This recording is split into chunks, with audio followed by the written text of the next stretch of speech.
What is going on, ProGuides family? My name is Renox, and today I will be your Cold War settings guide. Today's settings will engulf many things, and unlike many of the other ways to improve, these should show you instant improvement in your gameplay. With these changes, however, don't expect to become a better player in the mechanical sense. Instead, these are meant to enable you to improve faster by making the game more fluid and generally less laggy. With that being said, let's get right into the video.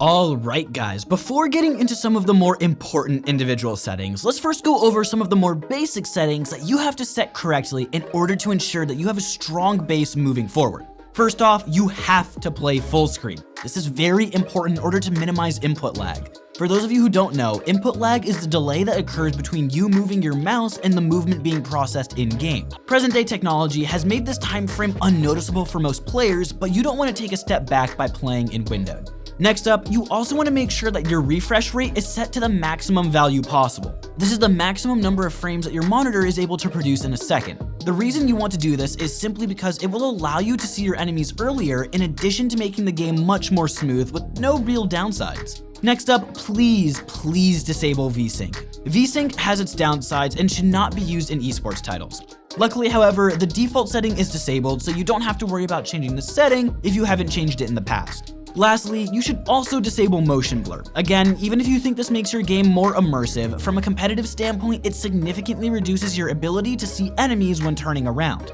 Ultimately, you should always choose visibility over graphics. Before moving forward, let's go over our customary question of the day. Today's question of the day is an interesting one as well. Would you like to see Treyarch implementing more resources into adding challenges and skins into the game, or would you prefer to see more maps being added into the game? Personally, I think that skins should not be a focus for the game simply because they add very little in my opinion. What do you guys think though? Would more skins or more maps make the game more interesting for you to play? Let us know in the comments down below and we'll be sure to read as many as we can. Next up, let's talk about the more graphics-based settings. For these, you can generally alter them to your liking and capabilities of your computer. If you have a slightly less expensive setup, you may want to go with low to medium settings, while those of you with very pricey setups can play on high graphics with no problem. Ultimately, when choosing these settings, you want to make sure that your FPS in-game is consistently higher than your refresh rate in order to ensure the most smooth experience possible.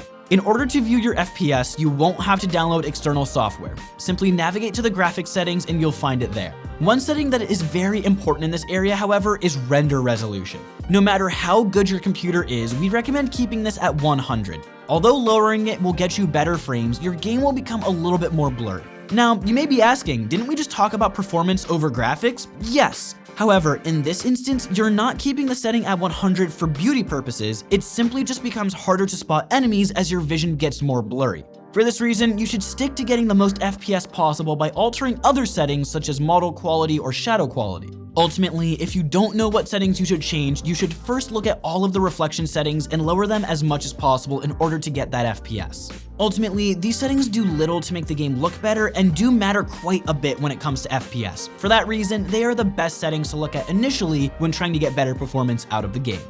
Next, we want to talk about the FOV setting. For many players, they either tend to max this value out at 120 or simply leave it alone and not knowing what it really does. What this setting does is simply change how zoomed in your screen is. The higher the value is, the more zoomed out you are, giving you more visibility in-game.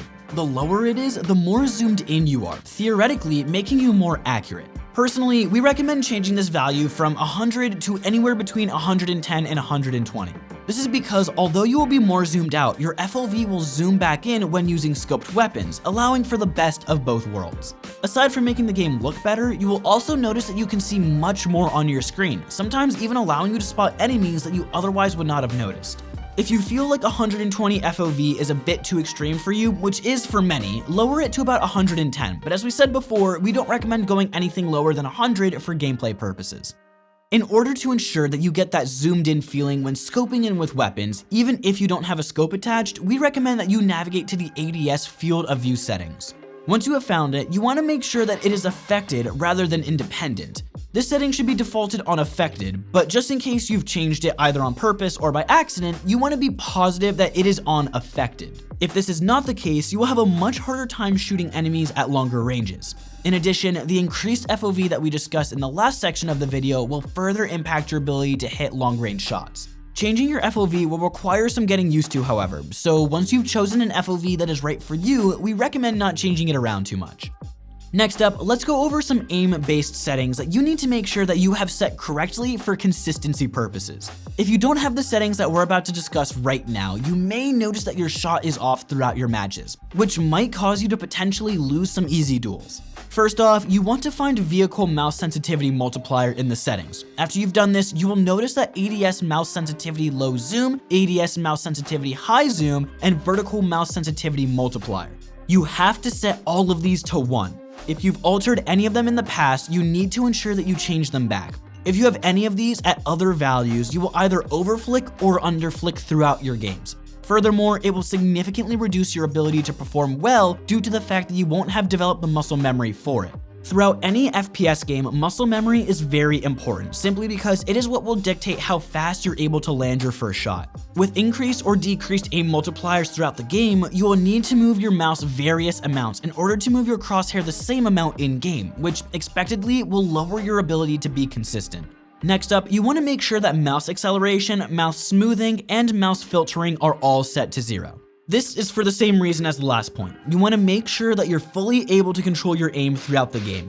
Mouse acceleration and the other settings we discussed will make your aim move more or less depending on how fast you move your mouse. This is another instance in which muscle memory is neglected. You want to make your aim as smooth as possible in order to land shots without thinking too much about how you should move your mouse. Everything should be fluid and come to you as you're playing. Moving forward, also regarding aim, you want to make sure that your aim down sight behavior is set to hold rather than toggle. For some reason, we have noticed that many players tend to play on toggle, and simply this isn't a very good option for a fast-paced game like Call of Duty. What this option does, for those of you who don't know, is it either makes it when you have to hold down right click in order to stay scoped in, or click down right click twice in order to scope in and then scope out. If you choose the double click option in order to scope in and out, you will have a very hard time in close range fights, in which you will always need to scope in very quickly. For this reason, you will always want to enable the hold option. In addition to this, we also recommend that you look into the hold to crouch option. This will have the same effect as hold to scope. Rather than being required to repeatedly click in order to enter crouch and uncrouch, your game will feel much smoother if you simply change it to push to hold. When looking at the settings, you want to ensure that your game does not feel clunky. Generally, you want to focus more on the gameplay rather than having to worry about your keybinds or how to move around.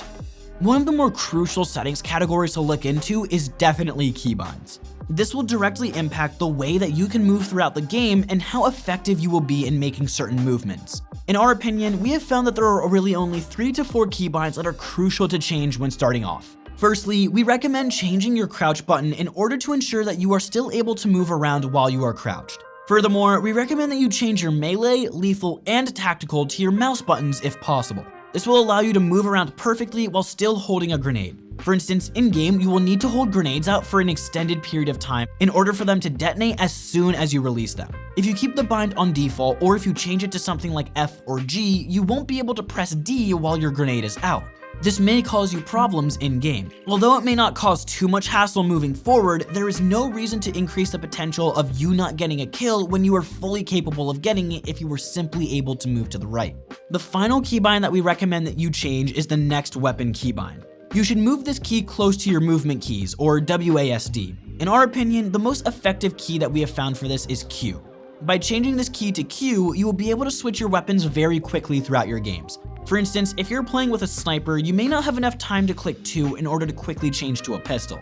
Although mouse wheels can be used to change weapons, we have found that it can cause players to be flustered and move their aim when changing weapons. Although all of these keybinds are subjective, we have found the ones that we presented to be the most beneficial.